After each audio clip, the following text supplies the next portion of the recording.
If I was to only, in a world where I was only allowed to do one, I think I would, oh man, that's hard. I would probably, I'd probably still say, oh man. I think writing. I think I would choose writing, even though in the moment performance, there's like very few feelings that you'll ever have, or in my experience as, a person, as you will have kind of losing yourself in a character. Applause is probably the addicting thing you'll ever experience, to have a crowd applaud you is, that's the pinnacle of like human existence in my world is applause. But there's something about writing that is a more kind of pure expression of maybe what's inside my soul, where I get such a greater long-term feedback, I guess. I want to welcome you to another episode of Media from the Heart. My name is Ruth Hill and I'm your host. And today I am thrilled to bring you yet another fantastic actor. He's Canadian. His name is Ryan Bruce, and more than likely you've seen him in something, whether it's Hallmark or another network show, all over the place, lots of different things, Canadian programming as well as US programming. So I would invite you to listen to this young man. Such a captivating presence on screen. And while we in the United States won't see him in a new Christmas movie this year, there's plenty of things to watch him in. So, but let's go beyond that. And that's what I love about this particular podcast episode. All my podcasts, we go deeper and we go deep with Mr. Ryan Bruce. So sit back, enjoy, and as I present to you, Mr. Ryan Bruce.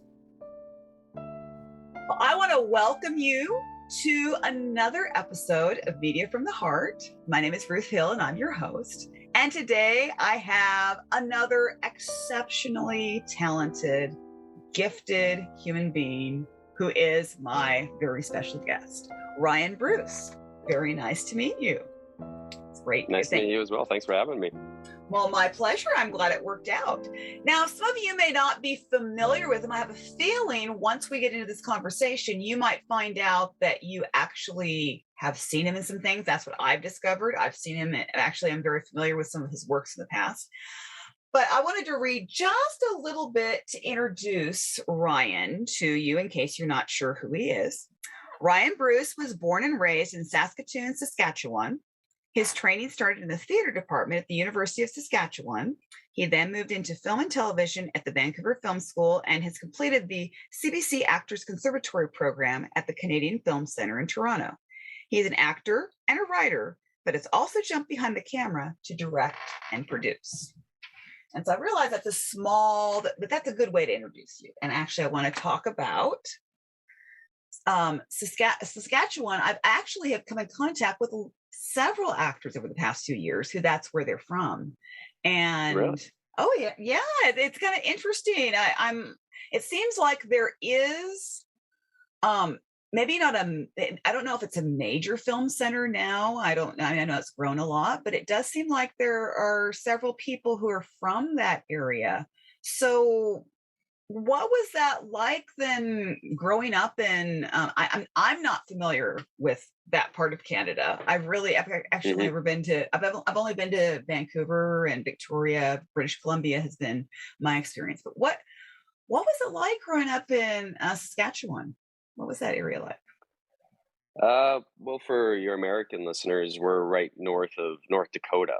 So that kind of puts you on the map someplace. So it's quite similar to like the Midwest in the States when I've been down there, culturally speaking, for sure. Like it's more of a rural, hard-nosed, work, from dawn to dusk type of lifestyle, I'd say, for sure. Like my family, we settled in Saskatchewan, I guess, like right around the early 1900s where our farmstead was set up. So I come from a mainly like a farming background, as most people do. And then my dad kind of stepped away from that, and he went into the medical profession, and that's kind of like where a lot of my other family have ended up, my sister included, and then I'm kind of the black sheep of the family who went into the arts and had to leave home to do so, as many people from the Midwest have to do. You have to go to the larger urban centers to get some opportunities to perform on a larger stage. So yeah, that's basically my story of home. But I love going back any opportunity I can get. It's like home is where the heart is, and we still have some land that I farm. Every July we do like a hayfield type of thing and sell our bales to some horse breeders that are just outside of Saskatoon. So I love going back and doing that every summer. Oh, well, I'm glad I asked because Yeah. you just gave me a nice geography and history lesson. So that's good. Yeah. I love that. I Yeah. love getting to learn those kinds of things. Um, Yeah.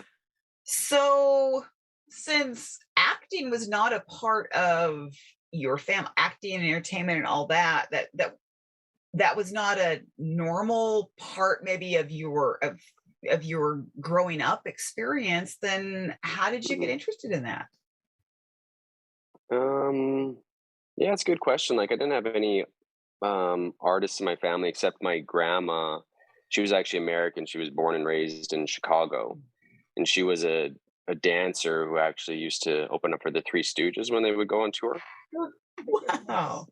Yeah, so she had kind of a pretty interesting life. And then when she met my grandpa, who was a podiatrist who was training down in Chicago, because at that point, like in the 30s and 40s, the only podiatry school in North America was in Chicago. So he had gone down there for school, and they have kind of a pretty amazing, romance story. But she ended up moving back up to Saskatoon, Saskatchewan with him. I don't know how he convinced her on that, but he did. And so I guess like I've always had kind of a bit of a connection with wanting to express myself in a larger capacity than I guess kind of like what a lot of other careers could do. I wasn't really aware of that growing up very much just because I didn't have any other people around me who were doing that sort of thing. It's definitely a much more of a community that really puts sports and economics, ahead of artistic pursuits. Mostly just because we don't have the economy in Saskatchewan set up that supports an art industry. So, you know, people who are from there often have a hard time understanding that an artist can make money and support themselves Mm. in like a proper manner. So there is like a fear around a child taking on a career as an artist just because parents think that they're going to starve and die and be dependent and that kind of thing for their whole lives. Like that's a very real fear there, just because they just haven't seen a lot of people succeed at that. It's not in the community necessarily. Usually if an artist exists in the community, in those places, they they have another job type of thing, and it's kind of looked at as more of a hobby rather than a career.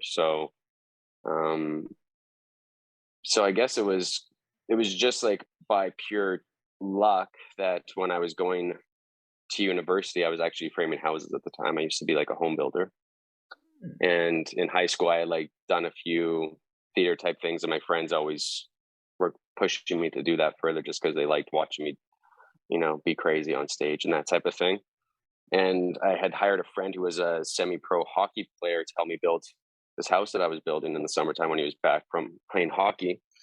And he was on Kijiji one night, Mm. and I can't remember what he was looking to buy, but he was just looking to buy some, random old thing cheaply. And he came across an ad for a short film for auditions.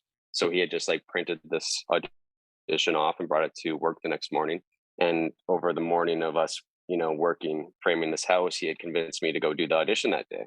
So he had called the producer and director and got me an audition time. And I went into this audition after work, and I was like still wearing all my work clothes and dusty and muddy and all that kind of stuff. And I had no idea what I was about to partake in, but it was just like someone's apartment, where they had pushed like all the furniture off to the side and made a mark and set up a camera and that kind of thing. And I did the audition, and it was a story about um, a boy who drowns in the river in Saskatoon, because Saskatoon has a river that splits the city, and it's kind of the heart of the city. Um, and I auditioned to be the kid who drowns in the story, and then for whatever reason, the director liked my audition, and he offered me the role of the lead guy who survives his brother's drowning and then is searching and trying to find him and that kind of thing. So that was my first real opportunity to get in front of the camera. And once you kind of get that first taste of that type of excitement, it's really hard to decide you're going to do anything else with your life. So that director had actually gone to the Vancouver Film School. And after we had finished shooting, he really started to push me in that direction as well. I was like, you should go to this school. You got to go to Saskatoon. You got to go to a bigger place. And I was going to university that fall, and I decided to take an acting class there. And I kind of had those same things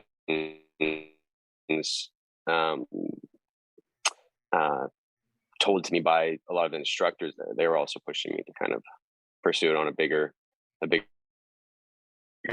stage. So it's just really like about people kind of believing in you. I didn't ever think that I could go leave home, for one, and then also to be on the TV. That would never cross my mind when I was a kid. It was people kind of telling me that I was capable of something like that before I could see myself doing it. And then of course it takes a number of years of training and getting warm to that idea before you can really own that place.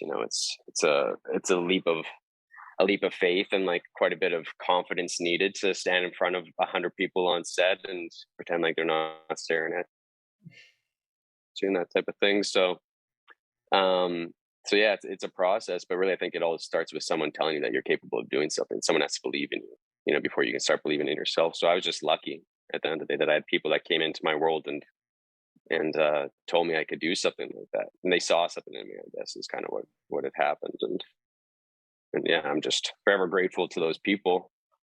Yeah. Well, Yeah, thank you for sharing all that. That was a fascinating story. I always love a little long-winded, but no. Hey, you know what?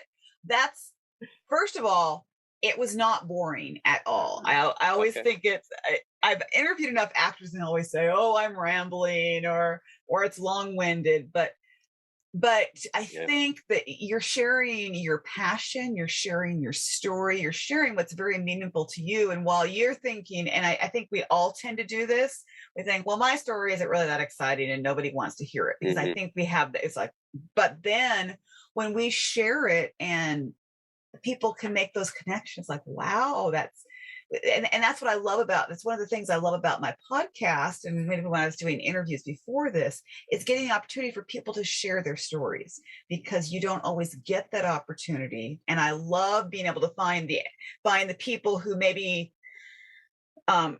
you're not the big name, shall we say. I mean, I'm not saying that I would ever turn the interview down if someone big name I was going to interview, but I do love getting to interview those that don't always get to be interviewed and spotlighted. So that's why I'm glad that it worked out for you to come on today. And I find your story fascinating, and I'm sure that my listeners will too. My mom's I can already hear her like, oh yeah, it wasn't boring. It is fascinating, because no one has the same story when it comes to acting. I mean, it comes to life in general, I know, but when it comes to acting, sometimes we get into this mindset of, well, everybody has to do it this way. Like, here's the formula for success to be an actor. You do A, B, C, D. It doesn't work that way.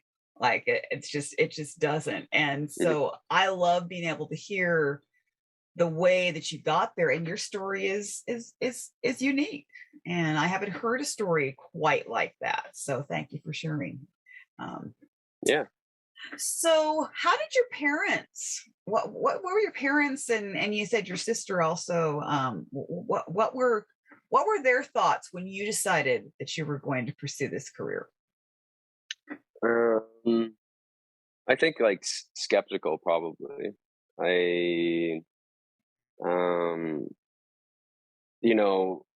I've always had very supportive parents my whole life, but I don't think that they ever thought I would become an artist. just because when I was younger, I was quite, busy in sports and that stuff. And I think, my mom probably thought I would be like some sort of high school, lit teacher or something like that, who also coached the basketball team. That's probably what she thought I was going to become, um,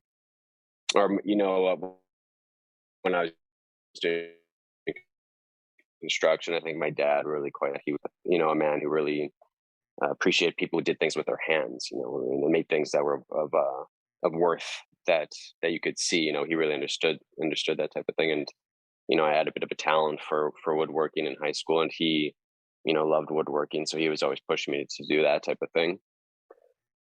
But yeah, when I told him I was going to go move to Vancouver for film school, um, yeah, I remember like sitting around the dinner table with the family, and I think my sisters just kind of started snickering. Like I have two younger sisters, and they're pretty playful with me, to say it, the best way. But they like to give me a hard time and that type of thing, and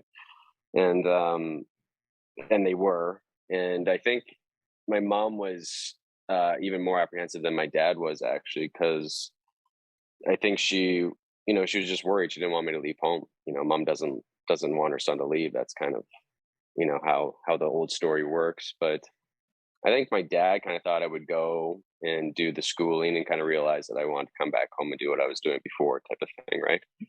Um, so I think the big shocker really came for them when uh,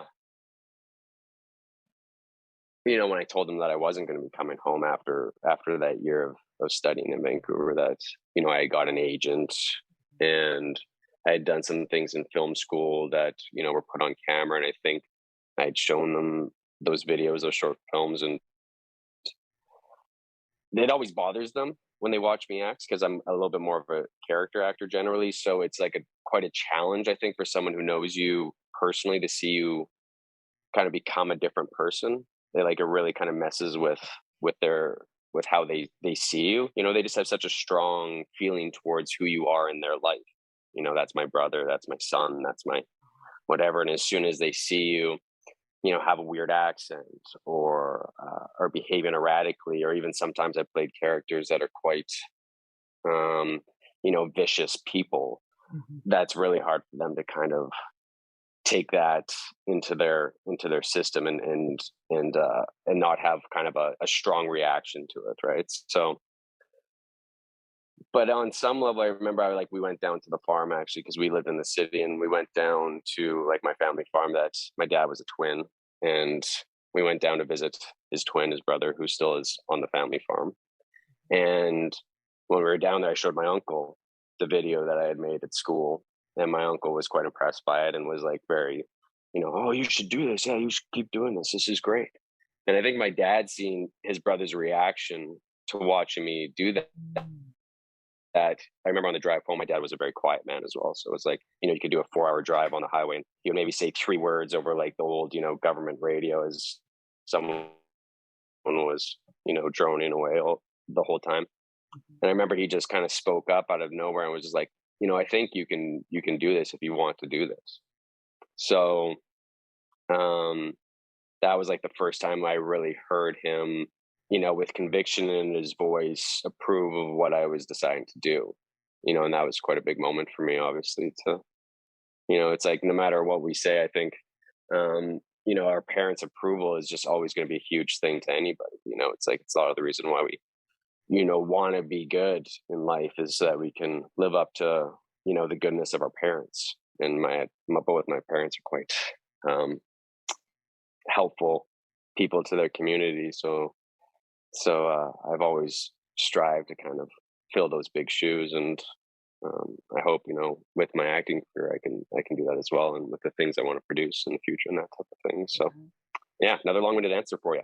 No, no, no, no, no. That was phenomenal, and I loved what you said about talk about your parents. That was great to hear that story, because you're so right that I think even hopefully the majority of people have a basically pretty good relationship with their parents. I know it doesn't always happen. I know Hmm. Hmm.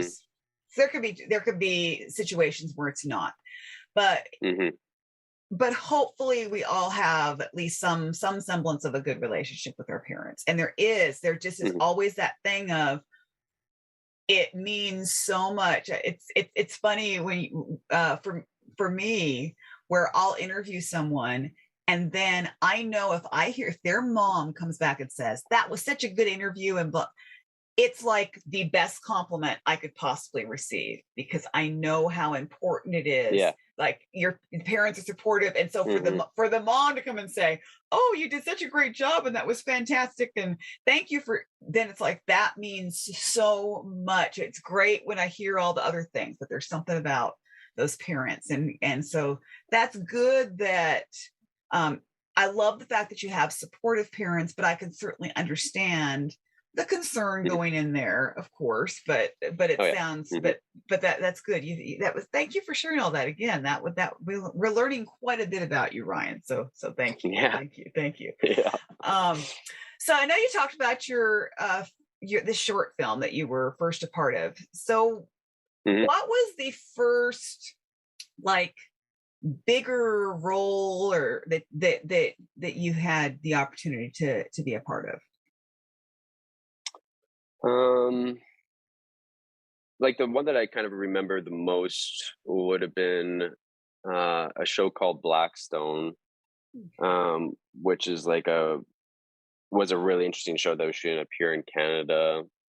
It was shooting in Edmonton, so in Alberta, Mm. and it was a show about the native community, and I was playing a really uh, like bad person to kind of Mhm. play, to just to say it honestly. Like he was from the wrong side of town and didn't have much respect for anybody, and was you know uh, uh, definitely racist and Mhm. sexist, and like all basically the laundry list of what can make a terrible person.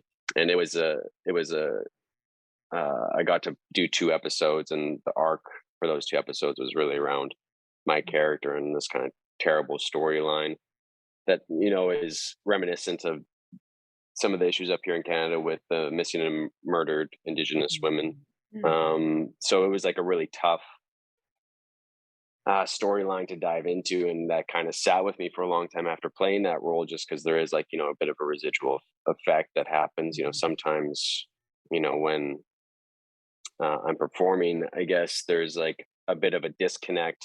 You're doing these actions, and your mind is in a space where it's kind of like splitting a consciousness barrier, where I'm kind of living and breathing and acting as a different person that I've built, but there's still a consciousness within me that is still myself, where I can pull myself in and out of those moments and that type of thing.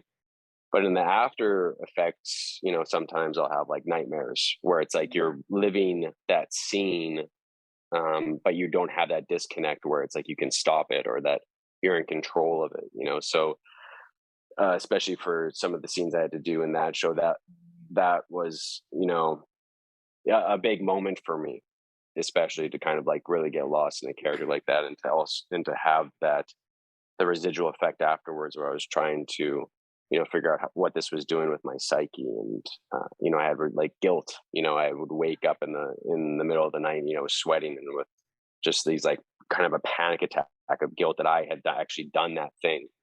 So that was definitely the most formative job, where I just learned so much about what acting could actually be and what it could actually mean. And not only for myself, but also like getting to work with that community specifically, and have them receive me so warmly, and help me tell that story. And then they also nominated me for awards afterwards and that type of thing. So there was also, they were so appreciative of the work I had put into it, which meant a lot, that I could tell or help tell uh, a powerful and important story. um yeah, that just meant the world to me. It felt like I was a part of something that could hopefully open the conversation on something that people need to be talking about more, and maybe could have some positive change in society. So that's the one that I definitely remember as being like that first big step into like big boy world of acting, right? Yeah, Rather yeah. than than some of the smaller roles I had done before, which every actor kind of starts out with just those one or two lines, or and sometimes they're cut out of the show completely, and you have to go through those kind of disappointments at the beginning too, as well as you kind of learn how the industry is, and how it works and that type of stuff. But yeah, definitely Blackstone. I'm not sure where you can catch it now. I think it was on Netflix for a while. I'm not sure if it was in the States on Netflix, but it was up here on Netflix for a while. But yeah, if you can ever catch that show, it's quite an interesting show. And they have a new one now that's called Tribal, which has more to Oh, do with, yeah, I've yeah, heard of that. police politics. Hmm. Wow. Yeah. Yeah.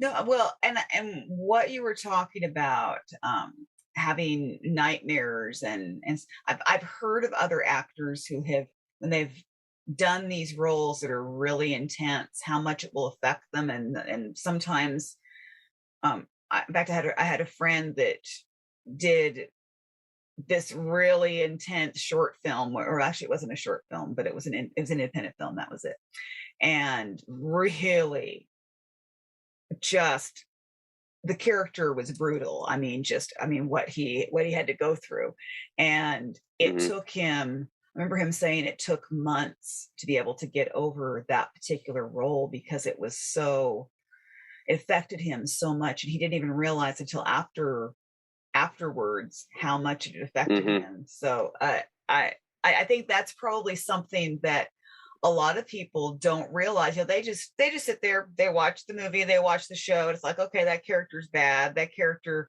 oh, we don't Hmm. like that character. But I think it's true that sometimes those it's got to be a challenge for you as an actor. You play a part like that, and then now you're going to jump into a comedic role, or you're going to jump into something that's completely opposite, and you've just Hmm. been playing this character that's really heavy and intense, and i I can't imagine how that probably could affect you. And so, Hmm. just thank you for sharing what you did. That again, you've really been sharing so much, Ryan. We're really getting Yeah. to see you as a person, as an artist. We're really starting to understand you. So, thanks for Great. being so open. I really appreciate that, and I'm sure Hmm. my listeners will as well. Um, Great. so I don't think you've done a whole lot of romantic comedies or that kind of thing. Am I right on that? Not so much in the past. Yeah, like definitely in my 20s, I was doing a lot more of these, Okay. really dark Hmm. characters that, were, um, yeah, I'm not. It's interesting how that happens, but like actually, just within the last year or two, I have been doing quite a few more light, easygoing rom coms. I just shot one Hmm. right before Christmas time called "The Princess and the Bodyguard," Okay. and the trailer just came out last Friday or Thursday. It came out, so it's a really fun trailer. Actually, the editor did a really great job with it. Like it's Oh, cool. very fun and very comedic. And then with that same company, I'm actually starting a movie tomorrow with them, where I'm also going to be the lead kind of love interest guy in that, and that's also a rom com. And it's called the Mistletoe Match. That this one's a Christmas one as well, so I'm sure it'll be Hmm. coming out probably with the string of Christmas movies that usually come out on Hallmark. Yeah, Mistletoe Match. So I'm really excited to start that tomorrow. Cool. I Oh, was running lines before I started this conversation with yeah. you, so I'm like right in the heat of getting ready to do it, which is Right. exciting. It's always like this fun little time before before you actually hit the mark with your other actors, where it's Yeah. you're building all these ideas in your head, and trying to see where they're going to sit within you when you actually go to do it. And it's an exciting time, definitely a nerve-wracking time. I always get very nervous before the first day of shooting something. Hmm. Tonight I probably won't sleep very well, um, but with these ones, it's much more fun nerves than like with the darker stuff. Hmm. It's like nerves around trying to make comedic moments happen, and like how do you make a real like I have a young daughter in this film who's whip smart, and it's just you have ideas of like how do you Hmm. create that father daughter connection in an authentic way with a young actor, kind of like the day of, or 2 days before you actually go to shoot the thing. So it's like those kind of anxieties that start to come up. It's just how do you make it real in so little time Yeah. with Well, yeah. someone? Or no, yeah, Yeah. No, it's true because usually these rom-coms are shot in what, like 15 days or something like that. yeah, Yeah. yeah. 12 days we're doing these ones, and Oh. so it's especially Oh. for the lead women, and because most of these movies are the number one is is is the lead female that you follow the story through, and it's their work schedule is absolutely insane on these. They're shooting, like Paniz is doing one right now actually as well, Mhm. and it's like 18-hour days some days for you know Mhm. 5 days straight, and then you kind of do 2 and a half weeks of it, and it's really fast and so much dialogue that you have to kind of get through in a day. On other projects, most other projects, you're kind of doing 2 or 3 scenes a day type of thing, and I'm sure the women on these films are doing anywhere between 6 and 20 on some days. So it's like a total different uh, schedule than like most actors are put through. I kind of believe that if you can do like the women that are doing these films, if they can do these roles, they can really kind of do anything because that's how challenging I believe it is. And most people wouldn't assume that when you watch them, just because they seem like quite light and fun and cheerful, but it's really a demanding schedule that the leads are put under these things. So it's Wow. impressive. Wow. Well, and I'm glad you brought that up because that's something that I've learned is that people think I, I've talked to also another number of actors who, when they do their first Hallmark or rom com or whatever it is, and Hmm. they think, oh, well, this is going to be really easy. Sometimes there is, or at least people Yeah. have told them, oh, this will be easy. This will be really easy. And then they get in, and they realize this is not nearly. It's finding the way to, maybe you've done all this dark heavy stuff in the past and lots of action, and then it's like, oh, now you've got to do this nice sweet story, and it's finding that rhythm because there's that Hmm. certain way to make things work. I mean, and then the people who think that comedy is super easy, well, No. we yeah, exactly. Exactly. I Yeah. mean, because of course you're talking about how to make it do it, the comedic timing. I mean, that is Yeah. something that not I, the vast majority of people don't come into this world with a knack for comedic timing. I realize there are those Hmm. ones that probably from the time they entered this world they have it, but they but Hmm. but that's those kinds of things are rare. Usually it's something that has to be learned and worked on for years and years and years. So um Yes. yeah. Yeah, you couldn't be more right about that. Comedy is definitely, you either have it, you're right, you're kind of born with that sense of timing, or it takes a long time to understand how to find it, especially with another actor, and to do it.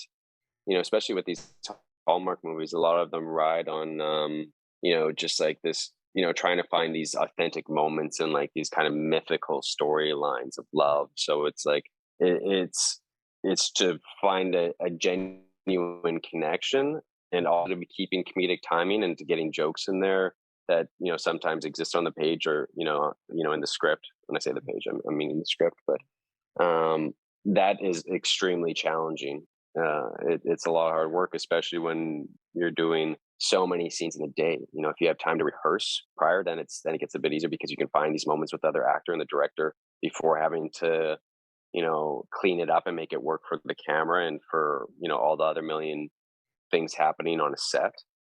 And you don't really get that time on these. It's rushed. So if you can, when you're watching these movies, and if they're genuinely funny and genuinely heartfelt, that's like some pretty impressive performances that are happening that I think people often don't give credit to these films for. There's a bit of a, I don't know if it's a stigma, definitely within the industry. It's like kind of this thing when you're doing these B, C movies, if they're not Oscar worthy nominated Mhm. films, people kind of turn their nose down to them. But, I think that they're, like what I was saying before, they're way more challenging to perform in just because of, the budget restrictions that they're often under. And that means that they have to be shot really quickly, and people have to be on their toes. You can't be showing up half asleep to do your first scene because you've got 10 of them to do that day. And if you're slow on that one, then the rest of the day is just going to go to hell. So it's like you really have to be prepared. You have to be ready to do it, and hopefully everyone else is as well. Exactly. Yeah. Hmm. So you mentioned that you were mainly have been a lot of a character actor who I just love. I love character actors. I Yeah. always think that if I had been ever going to be an actor, that would have been my choice. It would have been like, yeah, I want to Hmm. be the bad guy in this one, and then I could be the best friend here, and then I can be the person that's dead in the next one, whatever the case Yeah. is. Um, but Hmm. how different is it when you're doing like character acting? Maybe you're in more of a supporting role, and then now you're being a Hmm. lead. What is the what's the difference in how you prepare in those roles for those roles? Yeah, it's a good question. I mean, with the supporting character roles, there's often like I get experience well, but freedom in the performance often. It's like you can come in with a bit stronger choices, and you can be a bit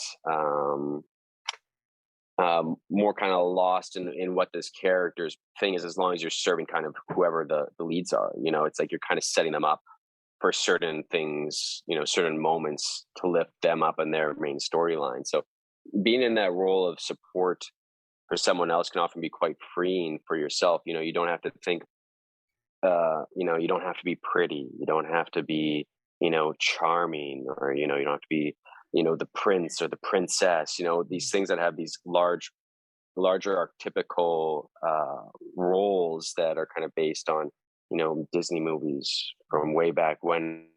And everyone has an idea of what those characters are. So it's like when you're the leads in these, it's kind of a tighter box to fill into, I find, which can be restricting and often more challenging than the character actor, where it can be, a bit more loose or free flowing. There's not as much Mhm, pressure on you, I think, mhm, is the biggest thing. So there's a bit more freedom in it. Um, Whereas with the lead roles, you really have to kind of have a larger sense of your character's role in the entirety of the script. Whereas when I'm playing a character, uh, it's more about each scene. I can break it down into each scene. I don't really have to think so much about how this scene plays out in the longer storyline. Whereas in the lead thing, I really have to be very conscious about where my character is in this part of the story. If they're gonna, you know, it's like in a more serious film where there's, we'll say like crying or big emotional kind of dark outbursts, that kind of stuff. The character actor can do that in most scenes if the script is warranting it. But if the lead actor is breaking down in every scene just because they want to have that often cathartic actor experience of crying and showing that you're like emotionally available as an actor, it can just weigh down the whole film.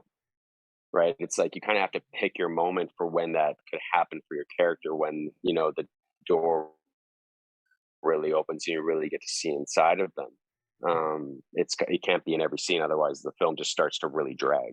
People watch and they're just, I think you kind of go, oh my god, like this actor have to make everything a moment, mhm. type of thing. So it's like a quite a bit more discipline, I guess, is the word I'm looking for. You have to be very disciplined as the lead actors in these, um, and to really see the whole picture when you're working on each individual scene as you're building the thing. It can get, and you're hoping your director is doing that with you as well, so it can get easy to get lost. And like, especially in these films, these Hallmark and Lifetime films where they're shooting on the tighter schedule, you're doing something called block shooting usually, which means you're shooting for locations rather than like shooting in a linear timeline of what the script is. So everything that happens in the lead's house in the whole movie is shot in the same day, Okay. Mhm. no matter where it is in the script. So if you're going from a scene, on page 8, and then you're jumping to a scene from page 90, and then you're going back to page 60, and that actor is getting kind of pushed through these scenes quite quickly. It's one, two, three takes maybe of a thing, and then you're moving on. It's really easy to kind of get lost and be like, well, where am I emotionally in this story? What has happened to my character right previous to this moment? And you haven't. shot that moment before either. So you don't necessarily know where your character was right before. So sometimes you're actually having to track yourself backwards, where you're doing the scene, you're like, oh, what did I do after this? So if I was in that state at the top of that scene after this, then I have to backtrack it to, oh, that's where this scene needs to end actually. So it can get quite complicated, and just to make sure that things are lining up, in a truthful way. And sometimes even the directors are getting confused because you're just so rushed, right? So Yeah. that type of stuff is definitely the most challenging thing, I think, for the leads on this. Oh, well, and I'm again, I'm so glad that you're sharing this, because some of these things I've heard, but I've not always heard them explained in the way that you're Yeah. explaining them. And you're explaining them in such a way that everybody can understand it. It's not like you're giving a technical definition, you're giving a real Mm. definition and real. So, thank you for doing that again. I mean, man, you're just you're teaching us so much, which is great. I love that. That's one of my favorite things. Is Great. is well, I love coming away from these conversations having learned something. I mean, that's always, we're Mm. having a conversation, but then I'm learning, and I appreciate that so much. So I Yeah. know that my viewers here, my virtual audience, would love to ask some questions. I know, Paula, I'm sure you're Hmm. already ready to ask a question. All right. Hello. Hi. I quite a few questions. Yeah. You have many hats. You have an Yeah. actor's hat, a writer's hat, a director's hat, and a producer's hat. If you Mm. had to just choose one of them, which one would you like to choose? That's a very interesting question. um, yeah, that's a really great question. Um, if I was to only in a world where I was only allowed to do one, I think I would. Oh man, that's hard. I would, I would, I would probably, I'd probably still say, oh man, uh, I think writing. I think I would choose writing, even though in the moment performance, there's like very few feelings that you'll ever have. Or in my experience as a person, as you will have kind of losing yourself in a character in front of people, and applause is probably the most addicting thing you'll ever experience. To have a crowd applaud you is, I couldn't. That's the pinnacle of like human existence in my world is applause. Um, but there's something about writing that is a more kind of pure expression of maybe what's inside my soul, where I get such a greater um, long-term feedback, I guess. Yeah, I think at the end I'd split it into, my younger self, my younger artist would have chose acting uh, first, whereas now as I'm kind of maturing, through life, I see a longer run in how I can be like a positive influence on society through my writing, hopefully. Another thing about writing, the thing that sucks the most about acting is that you're often waiting for someone else to employ you before you do your art. So there's so many times in life where you're sitting around, for weeks or months without getting an opportunity to do it. Besides, hopefully you're auditioning during that time. But auditioning as an artist is an experience, or at least for myself, where it's often, acts of things that are kind of only half fulfilled. You're only half building the character, half getting to express yourself as that character, or half getting to participate in that story. And there's always like a little bit of a residual thing that builds up of, how many auditions have I done since I got the last job, and how long has it been since I acted? Does anybody even want me to do this anymore? Should I be doing this? Whereas with writing, I can pick up a pen and a paper whenever I feel the urge to do so. So, on a sense of like mental health as an artist, being a writer, I find in comparison is a much more healthy, medium to work in, because it's in my control, I guess. Whereas acting, this job that I'm starting tomorrow could be the last job I ever do for my life, even if that's not my choice. It could just go that way. Something could happen, you know, um, and I would never get the opportunity to do it again. So I'd have to make peace with that, which would be a hard thing to do. But, writing, I'm always going to be able to do that. So to me, that's, uh, it's a greater thing. It's more comforting to me, I guess. Did you do it at a young age, or did this just come natural to you that you were writing? Did you learn it in school or just automatically came? Um, yeah, that's interesting. I think it was natural. I was kind of a lazy student, to be honest. Um, or like a bit of a class clown. So I was the kid in class who was often distracting other people, and but still, could phone it in and get good grades if I had. I was a procrastinator. I was often doing my assignments the night before, and my dad hated it. He would always be like, you have so much opportunity, that people are giving you. If you just put in a bit more time and effort, you could be so much better than you are. And I was just always, wanting to go out and play in the park rather than, sit down by myself, isolated, and write something.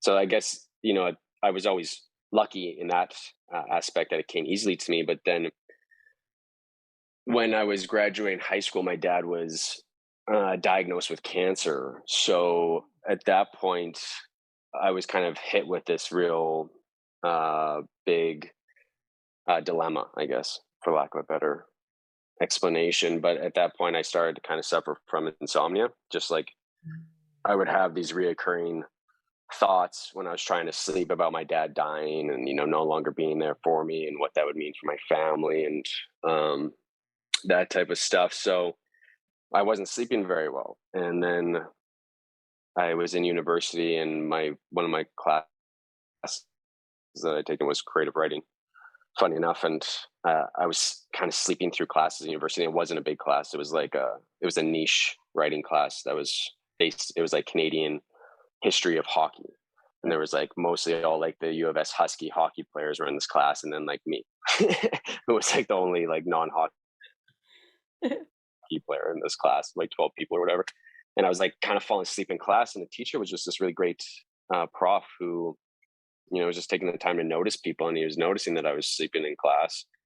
And I think he liked the things that I was writing. So he also got a bit invested in me and, was telling me, we just got talking one day. I think after class, he had held me back because he caught me sleeping in class. And he asked why. And I was just telling him that I was having trouble sleeping. And he really, told me to start journaling before bed. These ideas, these thoughts you're having before sleep that are keeping you up, there may be an opportunity for you to get them out of yourself in some helpful way. So that's what I started doing is I just started writing before bed to try and help myself fall asleep and not fixate on, these other things in my life that were keeping me up at night. And that's, I think, really where things started for me. And once you're doing that, it becomes kind of habitual over time. And now it's like whenever I'm met with a challenge in my life or I'm not feeling great, it's just a pen kind of finds my hand. It seems like, it just like shows up somewhere. It's like the universe or God just kind of gives me this thing, it's like it's become a part of me in some way. And that's kind of how I translate most things is usually through poetry first. Like I'll write poetry now rather than journaling. Journaling always felt like a little bit, for lack of a better word, I was like, I'd be like making fun of myself as I'm writing. I don't know why. It was just like some kind of thing about that. But poetry for me just seems like authentic. Like I can write it, it can go away. I feel better about my day. And then, sometime later I might pick up that poem again and try and make it better, and then maybe I'll post it or I'll do something with it eventually. But it's kind of just like a pure art form for me, which I like. It said that you finished the CBC Actors Program. Is that just another form of schooling, or was it just because you just finished it or something? Because you went to film school and television school, but is it a different form? Yeah, so it's a really great program. It's out of Toronto, Canada, and it's technically the CFC is the school.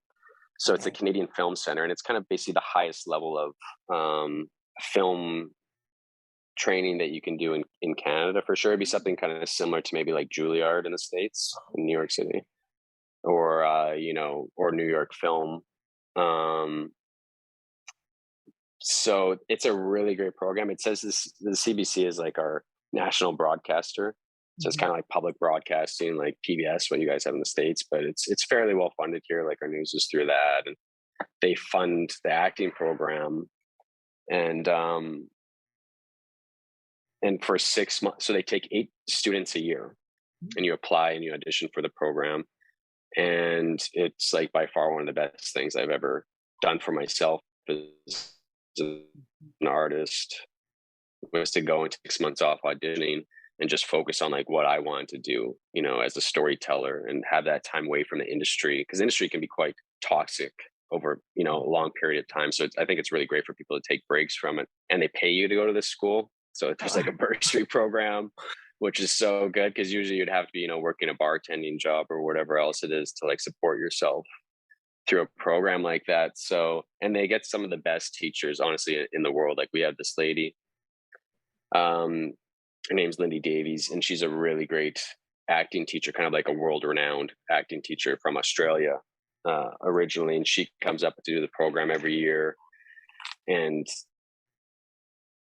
I'd say like some of the best teachers in Canada come to this program every year to teach the students. So it's really kind of like a very elite level of training that if you get the opportunity to be a part of it, I would tell any actor to jump at that opportunity. There's nothing better that I've done for myself than that. I watched your close-up from It is so awesome, and I suggest anybody watching this podcast, if they haven't, to look it up and watch it. It's very good. You did an excellent job, and that's Thank you. Yeah, and you dedicated it to your dad. Yeah, so that program, which kind of is interesting about it, is that at the end of the program, each actor gets to do something called their close-up, and that's what this is. It was my close-up, which is like a short film that you get to write with a writer from the writing department, because at this school they have a writer's department, they have a director's department, they have a producing department. So you get to make all these really great connections of young industry people coming up with you. So it's a really great place to make connections. And at the end of the year, you get to create your own project. And I was going to do, and you write it with a writer that you're matched up with. And I was going to do one about a boxer who was losing his hearing, because I have done boxing for most of my life, and also connected to the deaf community in another way. So I was really interested in like, how I could tell a story like that of someone losing their hearing, probably because of the thing that they love most, because of boxing. And we were writing this thing out, and then my dad actually ended up passing away while I was at this school doing the program, kind of like a month before. And so I had to fly home, and it was right before Christmas, and I didn't get to be at the school for that month where we were creating these stories. And I'd fallen behind in that. And the writer who I was matched up with actually got a job writing we was an actor as well, and he got a job on the show called Orphan Black, which was like a very famous kind of show shooting up in Canada for a while, and it won lots of. Tati Maslany, who was a Saskatchewan actress, she won, a crap ton of awards for that show. But anyways, long story short, when I was coming back to finish the program, I wanted a certain director to direct the short that I had written about the boxer, and the school wouldn't approve this director because the director hadn't gone through the directing program at the school. So we got in a bit of a tiff over the whole thing. And I was kind of given an ultimatum of like, well, do you want to do one or not? And that night I just sat down and I wrote that script, the one that, it ended up being that we shot. That's, kind of about a therapy session about a young man grieving the death of his father. And obviously is like pretty similar to what was actually happening for me at that moment, and was maybe more of a documentary than an actual fictional film. But yeah, Paniz is actually in that film. She's the nurse that comes in at the end of it. Yeah So I cast it close to home too. But yeah, thank you for that. That's really wonderful of you to say that you like that film. Beautiful. It was beautifully done. Thank you. And my grandson has a girlfriend who's studying film and acting, and she Oh, just did her short, and it was great. about an artist that went blind. Oh, wow. Yeah, it was real. Yeah. So, well, That's my pretty last good. question, because I'm sure someone else wants. I know you want to ask. Every movie has the star and the main actor and everything, but I have to tell you, the memory book Oh, yeah. is. I watch it twice a month Oh, because great. I'm still looking for that memory person, like the book. And your scenes, the book is what made the story, and you Oh, played great. young Jonathan and, Yeah. young Sarah, and it just was Yeah. so awesome. Did you get to see, or how did you get chosen for that role? Um, yeah, that's a good, I think that one I actually was offered that role at the time, because it's like, it's funny, like in the acting industry, there's like a hierarchy of like, trying to move up. So you stop taking roles that are like, only a certain amount of lines. Like within the union, there's different classifications. So like your agent is always trying to go, no, you're not going to do a non-speaking role anymore. You're not going to do, what's called a principal role anymore, or an actor role. Now that you're a lead actor, you only do lead roles type of thing. And I got that because that audition, I think there wasn't, maybe they created a scene, but like most of what happened in the script, my character didn't have any dialogue, right? It's all like, yeah, it's all flashback stuff with me Photos. and, yeah, young Sarah, like recreating those photos, right? And I think they must have had a hard time finding someone who really looked uh like the actor who I think is Art. What's his name? He's a Canadian actor. Hindle. Yeah, yeah, Art Hindle, who's Yeah. yeah, I have obviously a physical resemblance to. So the casting director, must have thought of me just because, oh, I know an actor who looks like Art. And that casting director and I got along quite well in Vancouver. So, and she was really great. She would look out for me as an actor and try and get me opportunities. And yeah, I guess when I got offered it, my agent was like, "Here's this thing you got offered. It's great to have an offer, but there's no lines in it. So if you want to pass, you can pass." And I just remember reading it, and it kind of reminded me, obviously of like The Notebook, which is an iconic, great movie. And I thought there was a lot of great heart in it, and the other actors who were involved with the project were good actors. So I knew it'd probably be a good film because of that. That would, some of these films, they get viewed once and no one ever views them again, right? There's like so many of them that pop up on TV, but this one I thought could have a bit of longer legs, and it would just be a fun day of shooting. It's like, why not go and act if you get the opportunity to? So, and like the actress who played Sarah, she's really fun, very, bubbly and quite a pure soul. So it's like we had a lot of fun doing that. Yeah. It was. Yeah, but that's how it came to be. I just got an offer. The book was the story. I mean, that's Yeah. what the whole story was about, the characters. And Mm-hmm. I take photos, and the photography in there was so excellent. It was so Yeah. good. And so Yeah. I really enjoyed that. Well, thank you very much for answering my questions. Yes, thank you, Paula. Very good questions. You've done your homework. Yeah. Yeah, she does. She does. She does. Good. All right. So my mom is now going to come on here. Click it there. I'm unmuted. Okay. Hi, Ryan. So nice to meet you. So enjoyed what you were sharing. It just two comments. Mm-hmm. I really believe you have an absolutely amazing future ahead of you because you draw people into your conversation. I mean, it's not like, yeah, I'm sitting, hundreds and hundreds of miles away if you're looking on these computer screens, but you drew me in. And it was just like I was sitting over a cup of coffee, having a cup of coffee, Yeah. and we're just sharing Good. across the table. And so Great. that to me is the mark of a fantastic actor. And Wow. I just really appreciated that, and all the insight that you gave, and things that we learned about what went on behind the scenes, because I'm not like my daughter as far as remembering this person and that person and this role and that role. And it's like there has to be something that just really hits me for me to remember this person. And you Yeah. shared something in your story that I will always remember. And Ruth will only have to Mm. say the word hey, and I'm going to remember who she's talking about, because I too grew up on a farm, and Oh, yeah. the one season, only part of farming that I loved was during the haying season. And Hmm. it was, so when you were talking about that, it brought back some just really fond memories of being with my dad. And Yeah. it just, I miss even to this day so much. And it's just, so I will always remember that. And I just, thank you. It was a fantastic interview. I just really enjoyed it, and I look forward to seeing your work and more of Yeah. your.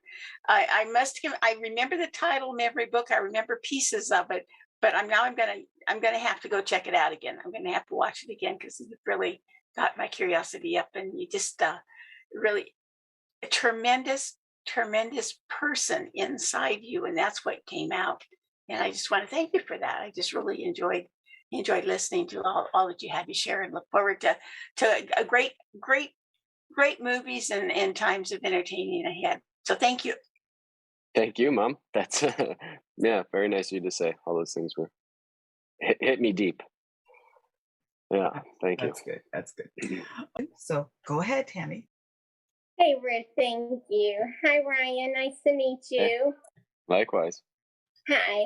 So I have a couple of little quick questions. I am in the process right now of writing a book. I've Mm. never done that before. I never even Hmm. kind of really thought that I would do that. Mm. Um, so my book that I'm writing is actually going to be on the grieving of losing a pet. So, and it's going to be on the process of how we get a pet, we raise it, we Hmm. bond, we go through things with life, and then we lose them. But then the guilt of what it's like when Hmm. we lose, and think, on and on like that. And so Hmm. I've actually have gotten it almost completed. And I'm Good for very, you. yeah, it's so it's been about a 4 year making. I actually had a dog that I had for 14 and a half years that I lost, that was very, he was my first pet that I ever lost, and that I actually had to put to sleep. So it was a lot of the guilt. So it's something that I've been wanting to do, but I've always like just kind of held myself back. And I'm finally like, Hmm. there's no need to hold myself back. Like anybody can write a book, so why can't I? Yes, And 100%. so I so I guess my question to you is now that I'm getting close to the end of it, Hmm. one of the things I want to like one of the things that is intimidate me a little bit is like where to go to next, like who to get to Hmm. edit it, who to get to publish it. That part is Hmm. what really scare me, and I'm trying to overcome that so it doesn't hold me back.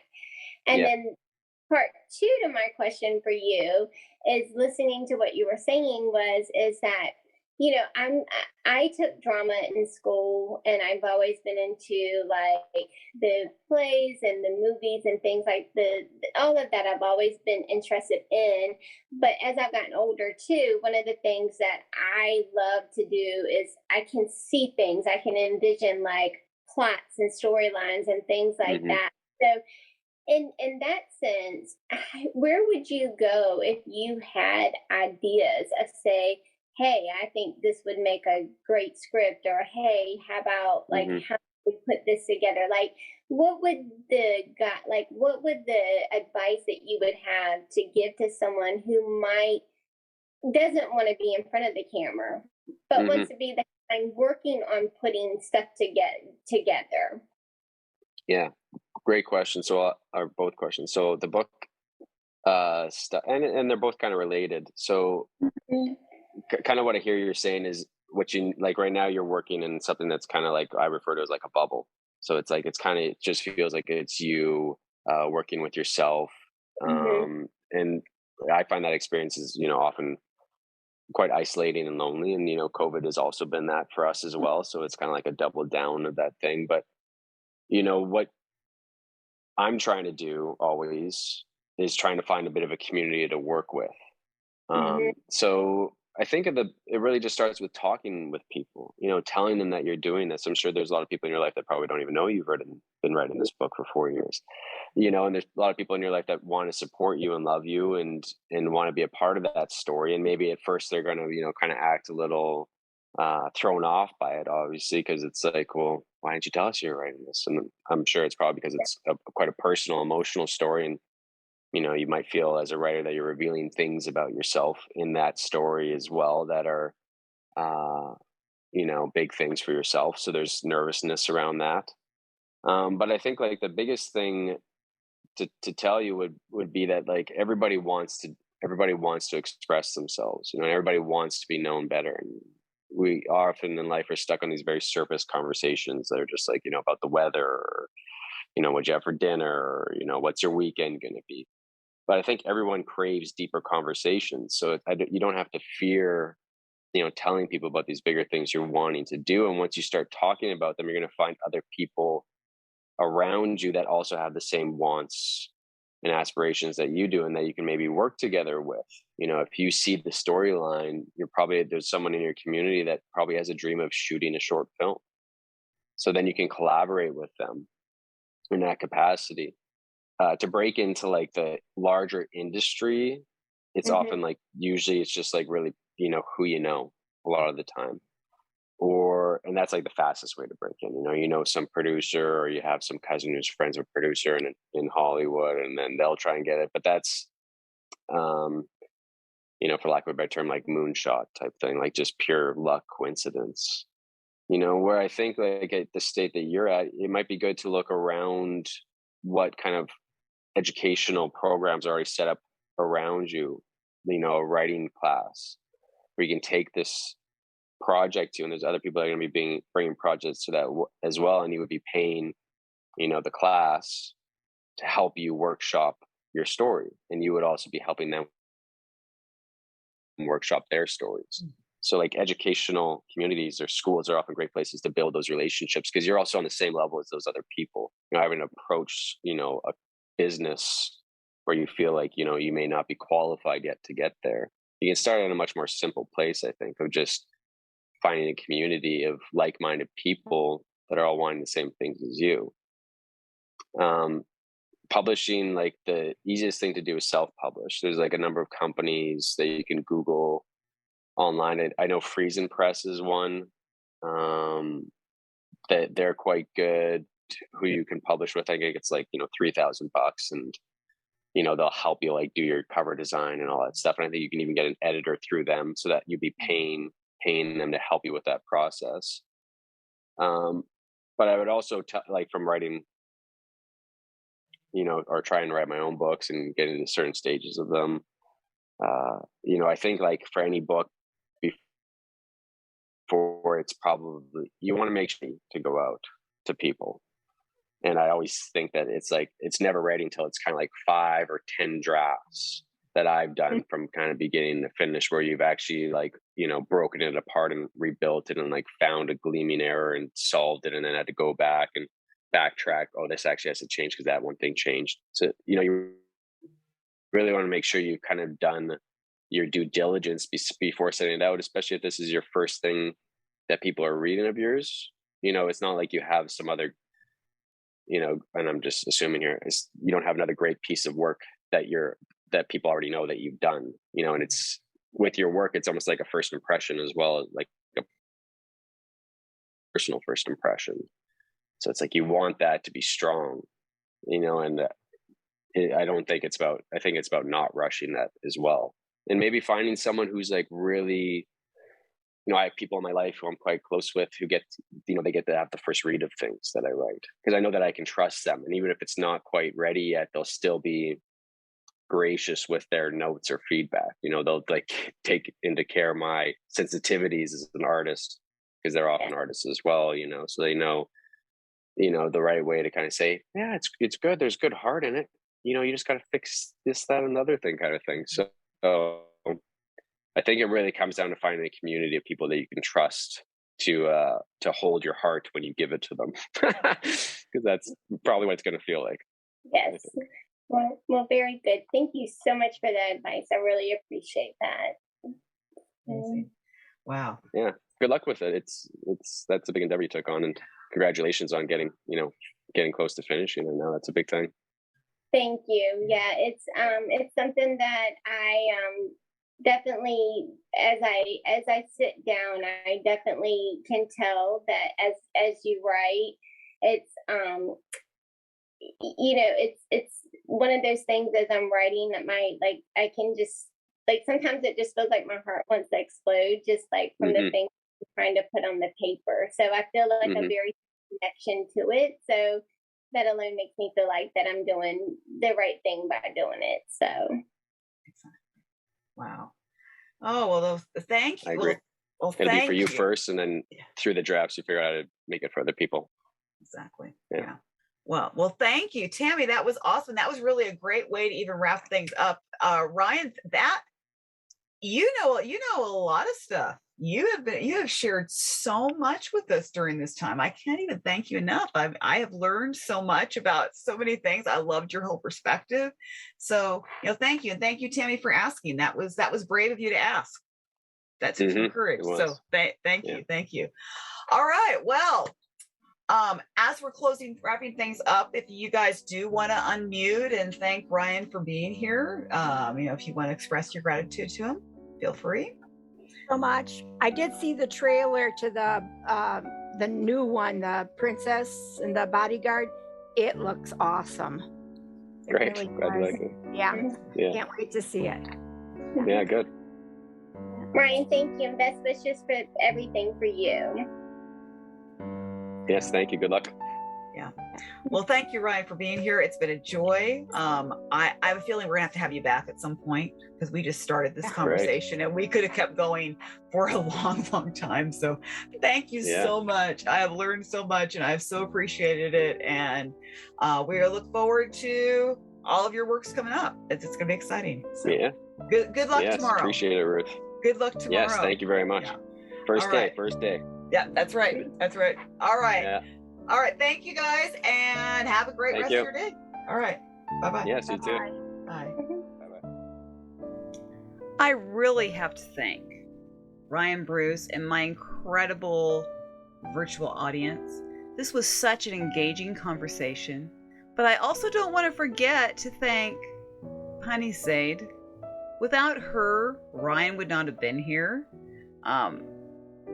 She had such good things to say about me that he said, "Oh yeah, of course, I'll come and be on your show." So how cool is that? So I do love things like that, and so I'm grateful. So thank you, Paniz. I mean, they're such two amazing individuals who I've been so privileged to have on my show, and hope to have them back again soon. But I just am so grateful that we can have these kinds of conversations where it becomes a family and we can have honest conversations about so many different things. We never know what direction we're going to go. Mistletoe Match is not going to make it this year for the US, but it is going to be on City TV in Canada, so I will have all that information posted. So make sure you look it up. If you're in Canada, you're going to get a chance to see him.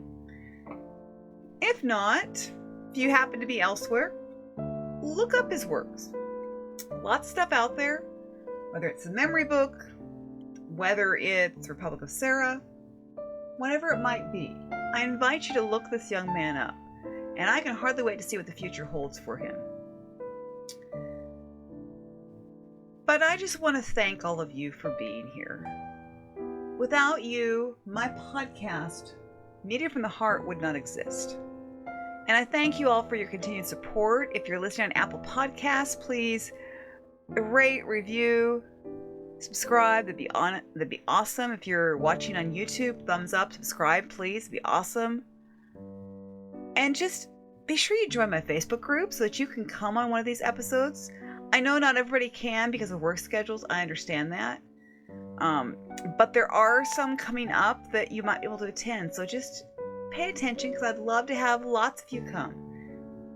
My vision is to have this to be a huge group of individuals that comes. That before long we have 50 coming regularly. I'd love that. And then getting over 100. I would love that. But till that, but you know what? It's not about quantity as much as it's quality. And the beautiful thing is, this community is so amazing. So I just want you guys to be able to have the freedom to come and feel like you were a part of something special, because this is. Time and again, I hear from my guests, and really our guests, how much they love the experience and how much it meant to them. So thank you all for being awesome. I pray that you have a blessed day, and go do something for yourself.